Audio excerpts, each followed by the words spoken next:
Flirt FM, Galway's alternative radio station. You're listening to the Galway Gamer on Flirt FM 101.3. My name is Eoghan Murphy and I am the Galway Gamer. And joining me on the line from the UK is an absolute legend of the video gaming industry with 35 years of experience under their belt.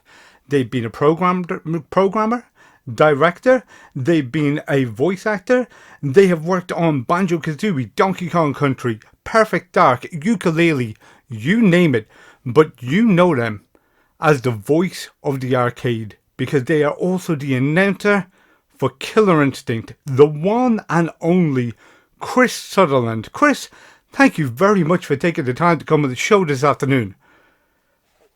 It's been a delight. I'm looking forward to having our chat, definitely. Well, let's begin with what you're probably best known for, which is Killer Instinct. I know you were a programmer prior to that. You worked on quite a few games. Then you picked up the mic and you became the announcer, the voice of Killer Instinct. Why make the move from programming to voice acting? Yeah, so it wasn't really a thing I sat down and thought I'm going to do this at all. It was more circumstantial. So back in those days, nobody really hired voice actors professionally. So a lot of the work was done in-house. So I'd be tapping away at my keyboard and then the phone would ring and then somebody'd say in the audio department, "Oh, we need some sound effects. Can you come up and do some noises?" And sometimes that's the kind of things where it's banjo where you have to go up or breathe for for Kazooie, and then other times it's like some other noise or strange voice that you've got to do.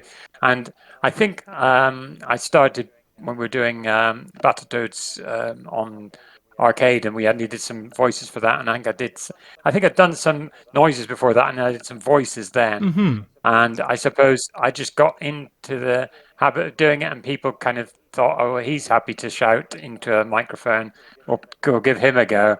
And so, they often try different people, but I was one of those people that seemed to kind of come back again and again. And so when it came to Killer Instinct, I guess they wanted somebody to do some announcements. The story I heard actually many years later, only a few years ago, was that apparently they got somebody as an actor, a voice actor, who's going to do the announcements, but I think they weren't entirely satisfied with that, so they gave me a try, and then I think they preferred mine, so I think they went with what I was doing. So I mean, I just kind of wander in from just having been coding things, and then they go, "Right, you need to shout these names really loud," and then usually it's like, no louder, and and then by the end of the session, then you can't speak, and then you come back the next day for some pickups, and so it goes on. I'll be honest, chatting with you at the moment, it almost seems hard to believe that you are the voice of Killer Instinct, considering how booming and loud that voice is, and how kind of calm and reserved and well spoken you are in real life. Yeah, I don't know why I kind of got into that specifically, or why I thought I would be able to do that. I think maybe I used to watch things like Batman and Robin, the original series, and I used to kind of mimic the announcer there not very well, and then it was Batman and Robin and that kind of thing. And so then and then obviously they also change.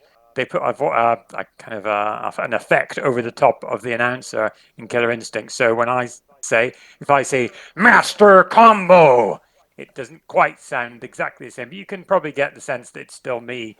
And so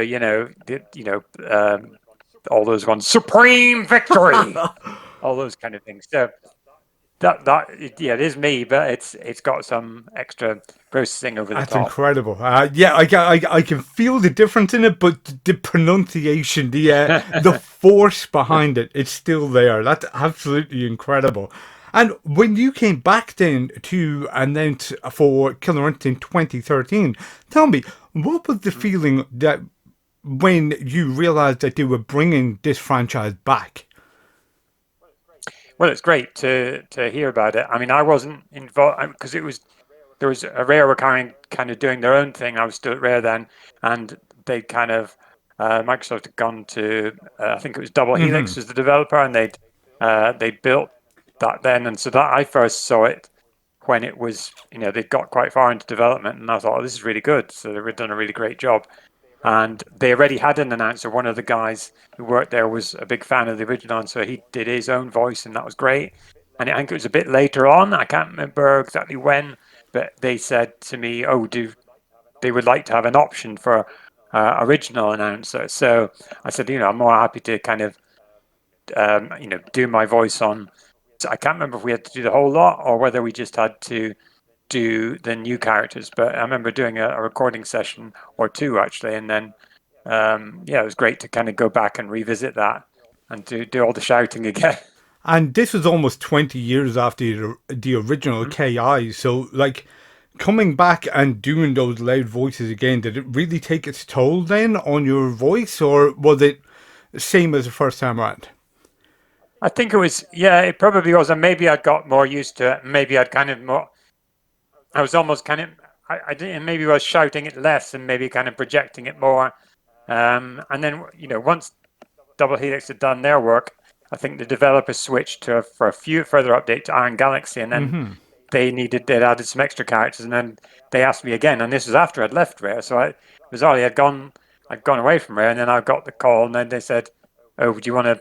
Are you happy to do these?" And I said, "I'm more than happy to do them." So I drove back into Rare one day, and then we recorded some more lines, and then they went back to Iron Galaxy to add in. So that was good as well. And this was a huge game when it originally dropped in the arcade, Killer Instinct. And if I'm not mistaken, I'm not sure whether they just cranked up the volume later or whether they had a larger sound system in the cabinet. But you dominated the local arcade here, whether you knew it or not.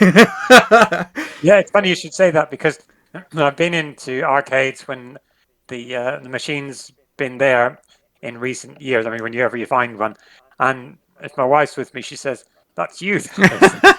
And she recognizes me. Not that I normally walk around the house shouting at that volume, but she was able to spot that it was me. So that's interesting. Well, considering it was such a big game, you had that huge booming voice which makes things instantly recognizable. Everybody yelled out combo breaker and awesome combo, ultra combo. It became kind of a part of the youth vocabulary for quite some time. It was an absolute huge moment, but it didn't take off the way the likes of, say, Street Fighter, Tekken, or Mortal Kombat did. Why is Killer Instinct not as well known as these other fighters? Yeah, I mean, there could be a number of reasons. I suppose one was that Killer Instinct came out after Street Fighter and Mortal Kombat. And then Killer Instinct was originally arcade, but then it was also on Nintendo. But it wasn't really on all platforms initially, or not even now. I mean, it eventually went to Microsoft, but so it didn't have that cross-platform appeal, perhaps. Then I suppose for Street Fighter, that had kind of established itself with the fighting community more strongly, perhaps, than the originate at an early stage. And then Mortal Kombat, from its point of view, had more of the controversies and the kind of the people talking about it a bit more, perhaps. And then I suppose another thing is, like we just touched on, was that Killer Instinct was around at one stage, and then it kind of went a bit dormant for a while and a bit quiet, and then kind of had a resurgence later on. So it's possibly a mixture of those things.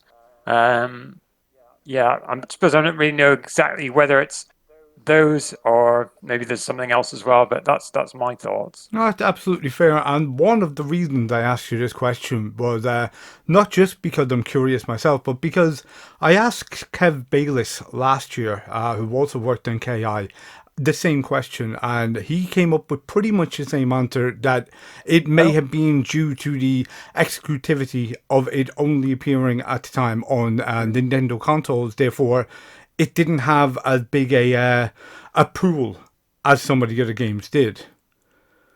So Yeah, that sounds about right. Yeah. it's interesting that you both came back with that same concept there, and it's unfortunate that that did happen because man, I loved KI. I was an absolute huge fan, and when it came back in 2013, I thought it was absolutely magnificent as well. I thought it was a really strong reboot in a time where Yeah. really strong reboots were, without the pun, quite rare. you know. Yeah, exactly. Yeah.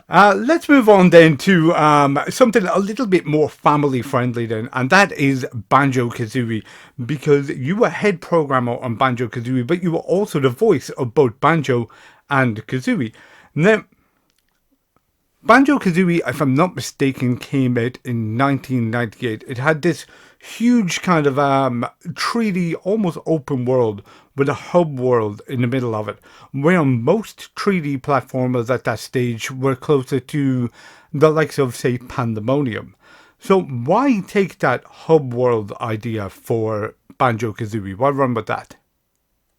Yeah, I mean, I think a lot of inspiration possibly came from uh, Mario 3D on N64. So there was definitely inspiration from that. Um, so that's probably because that kind of had its own hub world. So that was an influence in one respect. I suppose even you could say, well, there's even things like the game we'd worked on previously, Donkey Kong Country, that had like a map world that you went between, but it wasn't actually a playable one. But I suppose this was like a playable equivalent of the map world. So yeah, it was probably that was a strong influence, I would say.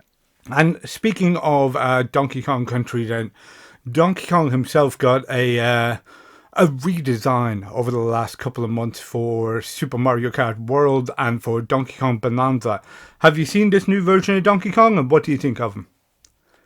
Yeah, I have actually, and I couldn't wait to play it. And so I did play. I've got quite, I don't know, probably halfway maybe. I'm not quite sure into it so far. I've had to take a break recently because I've been away and then doing just some stuff at work. So I need to get back into it now. But yeah, I've really enjoyed it.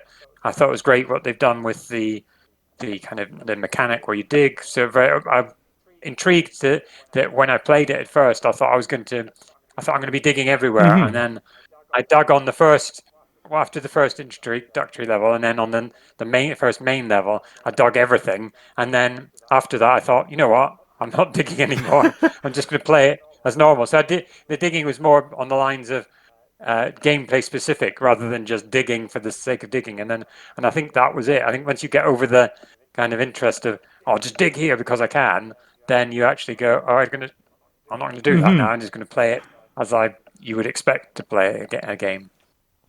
Well, let's talk a little bit more about Banjo Kazooie then, because they have these bizarre little sound effects as opposed to full on dialogue. And within those sound effects, you did them earlier on, but wild seeing a human make those sounds. But within those sound effects, the very few that they have, there's actually a lot of character. You can tell that Banjo, for example, is not quite as smart as your average bear. You can tell that Kazooie is quite confrontational just through those noises. How did you go about putting this amount of character into such short sound bites? I mean, a lot of the credit has to go to Grant Kirkhope, who came up with who did a lot of the recording and then the putting together of those samples. So I'd have been in the studio along with other people who did some of the other characters, and then they would have made noises, and he would have, like, and those kind of little noises, and he would have pieced them together. Well, in fact, what he did is he would chop them up, and then they were all pieced together in software. So the reason it kind of fitted to what they were saying is because as there was some software that was written so that as the text got printed out, it knew if there was a space, so it would leave a gap, and if there was some word, then it would kind of go, oh well, that's a word. It's like however many characters it would play. Every few characters it would play a noise, and it would play another noise. So it would kind of start to sound a bit like there was they were actually speaking because as the words were printed out, the noise was kind of going in time with those things, and he picked sounds I kind of think probably Grant picked the sounds that evoked the character probably more than maybe even the people that recorded it, because we were just recording loads of different sounds, and he would choose the specific ones that sounded great. So yeah, it's odd because people think that that's almost like recorded, like somebody's sat in the studio Yeah, going blah yeah. blah blah blah. I can't even do that in real life. So it's actually done by software, so that the software, as you're watching it, is playing these sounds together and making this up. And the reason we did it like that, because you might say, well, why did we not just choose to do the voices? But there was a kind of a practical reason, and then I think Nintendo still do this today in some of their games, where they have recorded speech at the start, even in their big games, and then maybe later on there's just kind of a noise or something, but there's just text. And often the reason is for developers is that if you're going to do all that recording, you kind of, the time that it takes to do the recording up front means that you've got to plan everything ahead, and it gives you less flexibility if you want to change things later on. Let's say you want to go, oh, actually, that level, now we've put it together, is actually, or that puzzle in that level is now more challenging than this one. But so we need to change some text around so that it's referencing the fact that it's in this place rather than that place. But you can change the text quite quickly, and yes, you can get it localized fairly quickly as well. But if you want to Yeah, get yeah. somebody back in the studio and re-record it, that's going to take a lot longer. And so it's kind of almost like a development reason that people opt to go down that route. It comes out as something that's quite charming, and people enjoy it and love it. But the actual reason for doing it is not because it's charming; it's because it's time saving, I suppose, and gives you the flexibility as a developer to make changes later on in development. No, that's fantastic. That's fantastic. And in and around, I believe, if I'm not mistaken, about 2013, 2014, you moved on from Rare and you were one of the founders of Playtonic. And you wore a lot of hats over in Rare. You were a voice guy, you were the head programmer. Now you were project director for Ukulele. Now, what kind of extra workload comes with, because it sounds like a hefty position, with project director? Yeah, I mean, so it's back at Rare. Um, the last 10 years I was at Rare, I'd actually switched from being lead programmer or head programmer to doing more production work. So I was a producer and a project manager. So for 10 years, and then yeah, when we left, then there was the opportunity to start Playtonic, and that meant well, there's a bunch of things we needed to do, which in terms of just getting the company started, and one of those things was probably going back to engineering. So it's odd because I was like 15 years engineer, then 10 years producer at Rare, and then switched to being engineer again at Playtonic. But at the same time, we also, particularly when we started the Kickstarter, there was also a bunch of other things that needed doing, and so all the directors really had to wear multiple hats in that case, and to some extent still do. So we're trying, we're always for the Kickstarter, you've got things like you've got to manufacture physical things or get T-shirts printed. So there's a bunch of running around that you've got to do there. So you're trying to make the game, but at the same time, you're trying to fulfill the needs of all the people that have backed you. So yeah, it's quite challenging doing all those things. So yeah, that's why I suppose there's multiple hats. So the kind of label of project director is kind of a catch-all for just doing whatever is necessary on any given day, I So suppose. that just made it a D guy. It was a case of, we need Like, something done, we'll it's call like, yeah, Chris. it's like, yeah, what it's like if somebody needs to make some tea or whatever needs doing, then that's me. And how did you go about ensuring that you didn't, say, just retrade old steps with ukulele, considering there is a lot of Banjo Kazooie element and influence within that game? Yeah, I mean, it was a challenge because we wanted to make something, and that was the part of the Kickstarter. We said it was going to be a spiritual successor to the games that we knew from the past. So we knew we had to kind of align quite closely to those because we'd also seen, when Banjo 1 came out, and there's Banjo Tooie, and then there was Nuts and Bolts, and Nuts and Bolts we know that wasn't as well received perhaps by the community who was expecting, I guess, a certain kind of game, and so we thought, should we probably err on the side of caution and go more towards the kind of games that people will expect from that era? So that's we tried to match things in terms of the way the text was presented and the kind of gobbledygook speech and the way that the levels were set out, the fact that you had to progress by and you learnt moves as you progress. So there's a lot of things that they did stick to, and we tried to keep, kind of have some modern things in there as well, but a lot of it was trying to kind of stick to what who we hoped people would expect. So it was tricky in that respect to know exactly which way to go, because you always know on the internet it doesn't matter what you release, because some people are going to love it and some people are going to hate it. So we just tried to please as many people as we could. Well, it seemed to have come across quite well. It was an absolutely fantastic game, and it is getting a remaster later this year, if I'm not mistaken. Is that correct?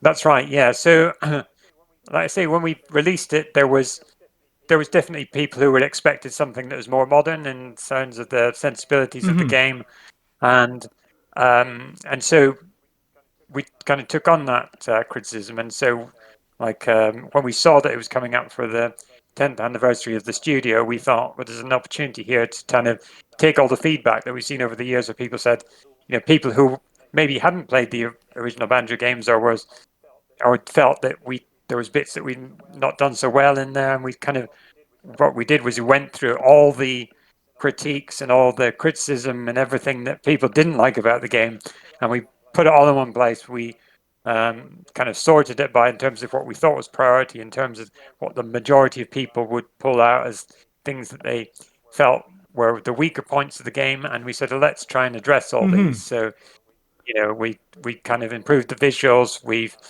there's those mini games that we changed around. So we added a whole new extra arcade game for there. We made it so that it's one of the challenges people had, I guess, for more modern players, is that people back then in those days were used to getting a game and they would go, right, that's me for like now another couple of months. I'm playing this game and that's all I'm doing. Whereas now people are like, oh, I need to play this, so that's going to go on the shelf and I'll come back to it next week or another couple of weeks' time, and they need to be able to pick up where they left off. So in terms of what we built, there was less, you'd go into a level and you go, that's great. Once I'm playing it, I know what I'm doing. But if you come back a few days later or a week later, maybe you've forgotten where you were. And so there wasn't really any guidance. And that's great if you were expecting that kind of game and you wanted that feeling from back in those days, where you go, oh, it's all up to me to decide where I explore. But for a lot of modern gamers, they kind of they're time poor, so they don't have that. They rather need some assistance, and so we wanted to give that to people. So there's things like a map. There's a character that can help you warp around the levels.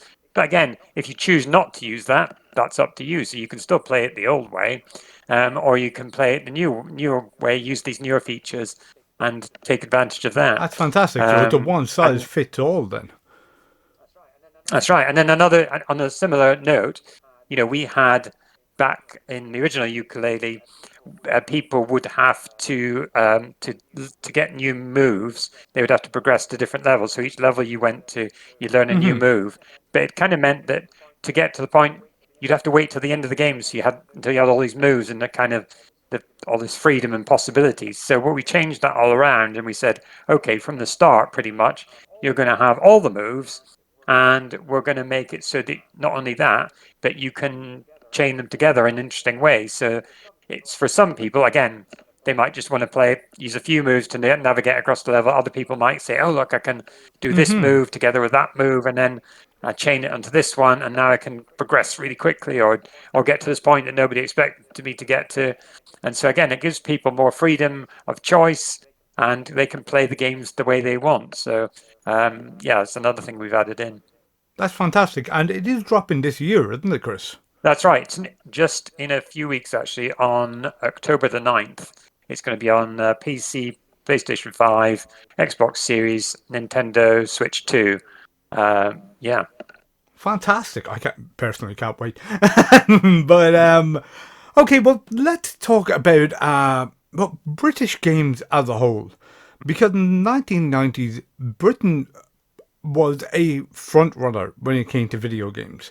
You had the likes of Tomb Raider, Grand Theft Auto, Wipeout, you had Worms, Medieval, Cannon Fodder. This is without even going into the huge spectrum of games from Rare as well. They were really a front runner. They were absolutely pushing the medium as a whole.